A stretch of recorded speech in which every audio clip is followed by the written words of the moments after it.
Hicho kitu nahubiri kwa ajili ya maisha yako, kufunguliwa milki ya malango yako. Agano ni nini? Ni mapatano katika mwili na katika roho. Kuna agano ambalo liko katika mwili na kuna agano ambalo linasimama katika maisha ya kiroho.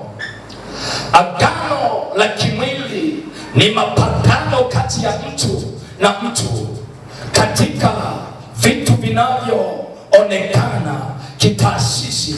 Naweza nikazungumza juu ya taasisi na mfanyakazi, juu ya mtu mume au mtu mke wanapokubaliana kuingia kwenye patano la ndoa, kuna kitu kinaitwa agano takatifu la ndoa. Katika ulimwengu huu wa damu na nyama, ibada hii ya tarehe 1 usiku wa mwaka 2026, sizungumzi juu ya agano la ndoa, sizungumzi juu ya agano la kazi, sizungumzi juu ya agano lolote katika damu na nyama. Ninahubiri juu ya maagano katika ulimwengu wa roho, yaliyokushikilia na yaliyokuzuilia ya kuachie. Ninalihubiri agano la Kristo Yesu ambalo linaenda kushikilia malango yako na kumiliki na kuwa wazi katika jina la Yesu. Sema napokea hiyo neema.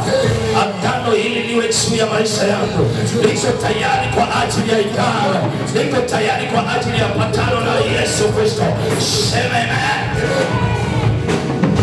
Najua kwa nini waamini wengi wa Kristo wengi hawajakaa kwenye mfumo wa agano, lakini wachawi na washirikina wanajua nguvu ya agano. Devil worshiper wanaojulikana Illuminati na Freemasoni wanajua nguvu ya agano. Sihubiri habari ya nguvu ya shetani, ninahubiri siri za shetani ili uweze kumshinda shetani na nguvu zake. Maana Ufunuo unasema wakamshinda shetani kwa damu ya mwana kondoo na kwa neno la ushuhuda. Neno ni lipi? Ni kujua siri ya agano katika uovu wao. Neno ni lipi? Ni kujua nguvu ya agano katika miungu yao. Hilo ndilo neno linaloweza kukupa kushinda siri ya kutumia damu ya mwana kondoo. Maana kuna namna nyingi ya maagano. Hii pete ni agano, damu ni agano, fedha ni agano, nguo ni agano, matamko ni agano. Agano lolote linalokushikilia kilole lipasuke, lipujike kwenye ulimwengu wa roho. Damu ya agano ya miungu ipasuke, pete za kipepo zipasuke, nguo za kichawi ziharibike, pesa za maagano zipasuke.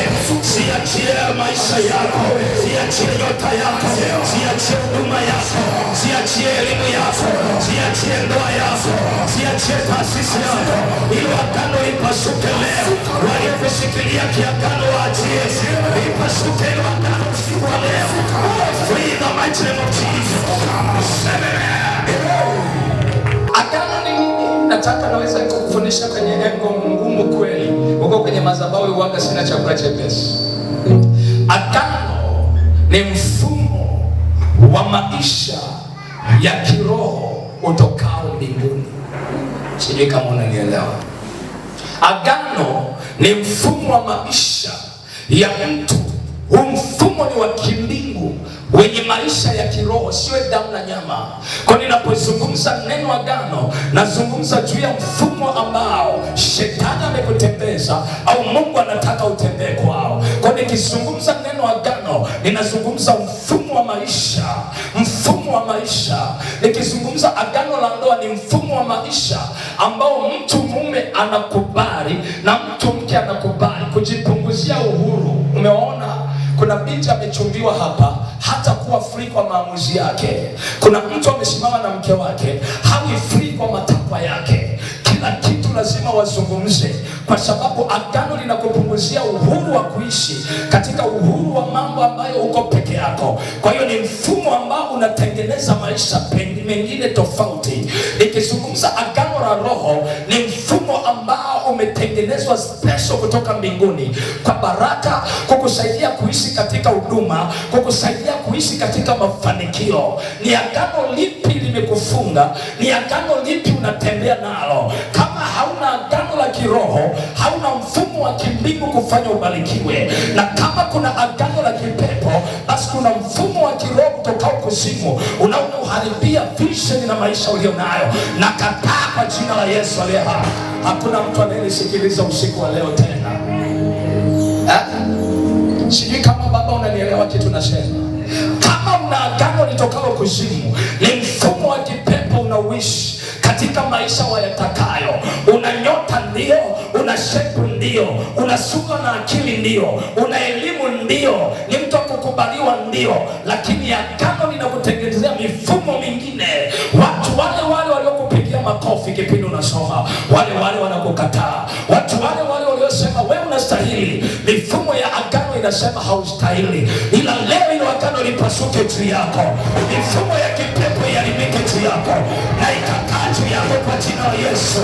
Naomba kwa utukufu wa Mungu aliye juu, kila mfumo wa kipepo walipike katika agano la kitanga, kwenye agano la Freemasoni, agano la kipawa na nyota, agano juu ya ndoa, agano juu ya familia. Mfumo wa kipepo walipike katika jina la Yesu. Sema nakataa.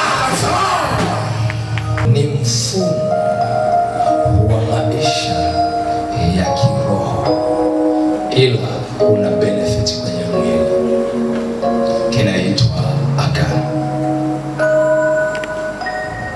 Najaribu kukutengeneza. Shemene, shemene, shemene. Haleluya, haleluya. Kazi ya agano ni mfumo ambao nasema ni wa kimungu. Ukiweza kuishi mfumo huu wa agano, unaanza kuzitafsiri na kuzikokota ahadi za Mungu juu ya mtu ambaye anaitwa mwamini. Usije ukafikiria Mungu ana ahadi. Mungu hafanyi jambo jipya duniani. Yote anayoyafanya kaisha yaweka. Mwenye nguvu ya kuyaingia kwenye ulimwengu wa roho ndio anayapata. Ameweka mfumo katika agano. Ukiweza kuishi mfumo wa agano la Mungu, unaanza kuziishi ahadi za Bwana. Baraka ya pesa kwa Bwana iko wazi, ila mfumo wake ni agano. Kwa hiyo ni mfumo ambao unaweka mtu akiishi, mtu anaanza kutembea katika ahadi za Bwana, katika baraka na fedha. Ana mfumo katika agano la huduma. Mtu akikubali kukaa kwenye huo mfumo, kwenye hilo agano la huduma, linamwondolea uhuru wa kutokuomba, linamwondolea uhuru wa kusoma vitabu vingine, magazeti, linamwondolea uhuru wa kukaa mitandaoni, linamwondolea uhuru wa kuzungumza ovyo, linamwondolea uhuru wa kukutana na kufanya vikao, linamwondolea uhuru wa kukaa baa, linamwondolea uhuru wa kufanya uzinzi.